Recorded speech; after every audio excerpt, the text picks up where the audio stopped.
During World War II, the tunnel warfare invented by the Chinese guerrillas once became a nightmare for the Japanese army. Even if the Japanese army poured water into the caves or even released poison gas, it would be useless because tunnel warfare had its own methods of dealing with it. During the Vietnam War, to resist U.S. aggression and national salvation, the Vietnamese guerrillas only learned a few tricks and inflicted heavy losses on the U.S. military. They popped up from time to time and fired 2 shots. By the time the U.S. military reacted, the Vietnamese had already entered the tunnels. The entrances to these tunnels were camouflaged. It was almost undetectable in the end. Even if the U.S. military with hounds discovered the entrance, they would not dare to enter rashly. They would usually throw a grenade first, but it would not explode at all. Even if the Vietnamese put poison gas inside, it would not work. Because there are isolation doors at key locations in the tunnels, even under the indiscriminate bombing by U.S. planes, the Vietnamese underground are still alive and kicking, and the U.S. military has only one way to eliminate them, which is to get underground. It's just that the U.S. military is generally taller than the Vietnamese army.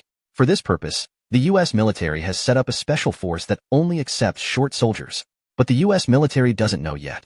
What they are about to face is an underground city that is hundreds of kilometers long. The narrow tunnel cannot carry heavy firepower. At most, it can only carry a small pistol. No one knows whether something will appear around the corner. Vietnamese. There are many internal mechanisms in Vietnam's tunnels, and if you are not careful, you will die without a burial place. Sometimes you will encounter some small surprises while crawling, such as the poisonous scorpions hidden by the Vietnamese, and the poisonous snakes that can be seen everywhere. If you are bitten, you will almost certainly die. Facing the intricate underground maze, the U.S. military never knows what it will encounter next.